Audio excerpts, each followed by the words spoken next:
नमस्कार मित्रांनो, टेक्नो अथर्व या युट्यूब चॅनलवर आपलं स्वागत. मित्रांनो, महिलांच्या खात्यात होणार थेट पैसे जमा. तर मित्रांनो, या संदर्भातला नवीन जी-आर आलेला आहे आणि प्रत्येक महिलेच्या खात्यामध्ये ₹800 जमा होणार आहे. आणि नेमकं यासाठी कोणत्या महिला पात्र असणार आहे आणि त्यांनी काय करायला हवं म्हणजे त्यांच्या खात्यामध्ये ₹800 जमा होतील. तर मित्रांनो, याची संपूर्ण माहिती या व्हिडिओमध्ये देण्यात आलेली आहे. त्यामुळे व्हिडिओ अतिशय महत्त्वाचा आहे. तो पूर्ण बघा, तरच आपल्याला हे पैसे मिळणार आहेत. तर मित्रांनो, व्हिडिओला सुरू करण्यापूर्वी नेहमीप्रमाणे एक विनंती करेल, जर आपण या चॅनलवर नवीन असाल तर चॅनलला सबस्क्राईब करा, लाईक करा आणि शेअर करायला विसरू नका. त्याचबरोबर जे बेल आयकॉन आहे त्याला सुद्धा क्लिक करा, म्हणजे आपल्या चॅनलवर येणारे जे काही नवीन व्हिडिओज आहेत तर त्याची माहिती आपणास तात्काळ मिळून जाईल. तर वेळ न घालवता व्हिडिओ सुरू करूया आणि बघूया तो जी-आर. आणि बघा मित्रांनो, या ठिकाणी आपल्याला दिसून येईल की मुख्यमंत्री अन्नपूर्णा योजनेसाठी आहरण व संवितरण अधिकारी घोषित करण्याबाबत अशा प्रकारचा हा जी-आर आहे आणि हा जी-आर आलेला आहे 9 ऑगस्ट 2024, कालच पब्लिश झालेला आहे. आणि या जी-आर मध्ये बघा खाली काय सांगितलेलं आहे. जर खाली गेलं तर आपल्याला असं दिसून येईल की राज्यातील सुमारे 52.16 लक्ष लाभार्थ्यांना तसेच मुख्यमंत्री माझी लाडकी बहीण योजनेच्या पात्र लाभार्थ्याच्या कुटुंबाला वार्षिक 3 गॅस सिलेंडरचे पुनर्भरण म्हणजे रिफिल मोफत उपलब्ध करून देण्यासाठी मुख्यमंत्री अन्नपूर्णा योजना राबवण्याचा निर्णय शासनाने 30 जुलै 2024 रोजी घेतलेला आहे. त्या निर्णयानुसार प्रधानमंत्री उज्ज्वला गॅस योजनेचे जवळपास 52.16 लक्ष लाभार्थी आणि त्यानंतर मुख्यमंत्री माझी लाडकी बहीण योजनेचे लाभार्थी या सगळ्या महिलांना वार्षिक 3 सिलेंडर मोफत मिळणार आहे. त्या संदर्भातला महत्वाचा निर्णय 30 जुलै 2024च्या निर्णयामध्ये झालेला होता. तर त्यानुसार हे अनुदान नेमकं कसं मिळणार आहे तर या संदर्भातला हा जी-आर आहे. आणि बघा मित्रांनो, या ठिकाणी पुढे काय म्हटलेलं आहे. सदर योजनेकरता नियंत्रण अधिकारी, कंट्रोलिंग ऑफिसर तसेच आहरण व संवितरण अधिकारी घोषित करण्याची बाब शासनाच्या विचाराधीन होती. तर यासाठी नेमके जे काही ऑफिसर आहे तर त्याची नेमणूक करण्यासंदर्भात महाराष्ट्र गव्हर्नमेंटने हा निर्णय घेतलेला आहे. आता मित्रांनो, नेमके हे पैसे कोणाच्या खात्यावर जमा होणार आहे, तर त्यासाठी पात्रता काय आहे आणि त्यानंतर ज्या काही गॅस कंपन्या आहेत तर त्यांना काय आदेश दिलेले आहे या जी-आर मध्ये ते बघूया आपण.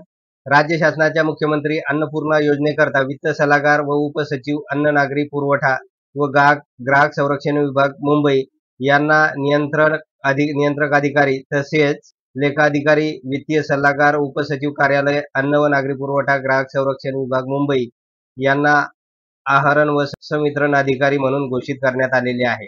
तर वरील जे काही अधिकारी आहेत तर त्यांना या ठिकाणी आहरण व संवितरण अधिकारी म्हणून घोषित करण्यात आलेले आहे आणि त्यांच्याकडे ही जबाबदारी सोपवलेली आहे. अनुषंगाने खालील प्रमाणे सूचना देण्यात येत आहे. तर त्यांना पुढील प्रकारच्या सूचना देण्यात आलेल्या आहेत. तर त्या सूचना बघूया आपण. बघा, या ठिकाणी तेल कंपन्यांना उपलब्ध करून दिलेल्या निधीमधून मुख्यमंत्री अन्नपूर्णा योजनेच्या लाभार्थ्यांना डीबीटीद्वारे अनुदान वितरित करण्याची कार्यवाही तेल कंपन्यांनी तातडीने करावी.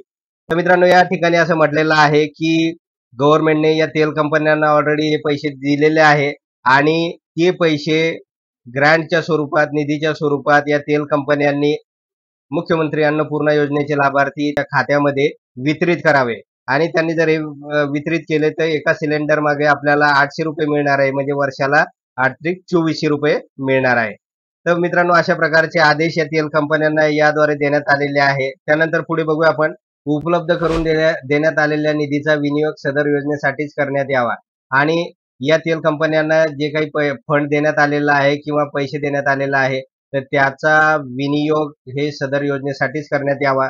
त्यानंतर निधीचा, तर बघा या ठिकाणी निधीचा विनियोग अन्यत्र किंवा इतर कारणास्तव केल्याचे निदर्शनास आल्यास संबंधित कंपनीवर कार्यवाही करण्यात येईल असं म्हटलेलं आहे.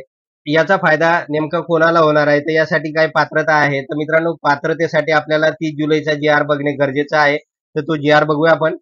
तर बघा या ठिकाणी हा मुख्यमंत्री अन्नपूर्णा योजनेअंतर्गत राज्यातील पात्र लाभार्थ्यांना वार्षिक 3 गॅस सिलेंडरचे पुनर्भरण मोफत उपलब्ध करून देण्याबाबतचा 30 जुलै 2024चा जी-आर आहे.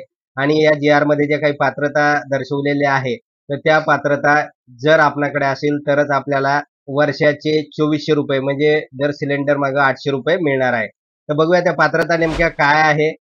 या ठिकाणी बघा, सदर योजनेचा लाभ मिळवण्यासाठी गॅस जोडणी महिलेच्या नावाने असणे आवश्यक आहे. महिलेच्या नावाने गॅस जोडणी असावी. सद्यस्थितीत राज्यात प्रधानमंत्री उज्ज्वला योजनेअंतर्गत पात्र असलेले सुमारे 52.16 लक्ष लाभार्थी सदर योजनेसाठी पात्र राहतील. म्हणजे प्रधानमंत्री उज्ज्वला योजनेचे लाभार्थी सुद्धा यासाठी पात्र राहणार आहे. त्यानंतर मुख्यमंत्री माझी लाडकी बहीण योजनेस पात्र असलेल्या लाभार्थ्यांचे कुटुंब सदर योजनेस पात्र राहतील. म्हणजे माझी लाडकी बहीण योजनेचे लाभार्थी सुद्धा या योजनेस पात्र असणार आहे. त्यानंतर एका कुटुंबात केवळ एकाच लाभार्थ्याला या योजनेचा फायदा घेता येणार आहे. त्यानंतर सदर लाभ केवळ 14.2 किलोग्रॅम वजनाच्या गॅस सिलेंडरची जोडणी असलेल्या गॅस धारकांनाच मिळणार आहे. तर अशा प्रकारची पात्रता या ठिकाणी सांगण्यात आलेली आहे. आणि ज्या महिला भगिनींना प्रधानमंत्री उज्ज्वला गॅस योजनेअंतर्गत सिलेंडरचा लाभ मिळालेला आहे, त्यानंतर मुख्यमंत्री माझी लाडकी बहीण या योजनेचा सुद्धा लाभ मिळत आहे. तर अशा महिला भगिनींनी तात्काळ गॅस एजन्सीमध्ये जाऊन ई-केवायसी करणे गरजेचं आहे. त्यानंतर दुसरी गोष्ट महत्त्वाची आहे की गॅस जोडणी महिलेच्या नावावर असावी. त्यासाठी गॅस कनेक्शन स्वतःच्या नावावर करणं अतिशय गरजेचं आहे. तरच आपल्याला या अन्नपूर्णा योजनेचा फायदा घेता येणार आहे आणि आपल्या खात्यामध्ये 3 सिलेंडर मागे प्रत्येकी ₹800 जमा होणार आहे. तर मित्रांनो, एवढंच होतं या व्हिडिओमध्ये. जर आपणास हा व्हिडिओ आवडला असेल तर चॅनलला सबस्क्राईब करा, लाईक करा आणि शेअर करायला विसरू नका. धन्यवाद.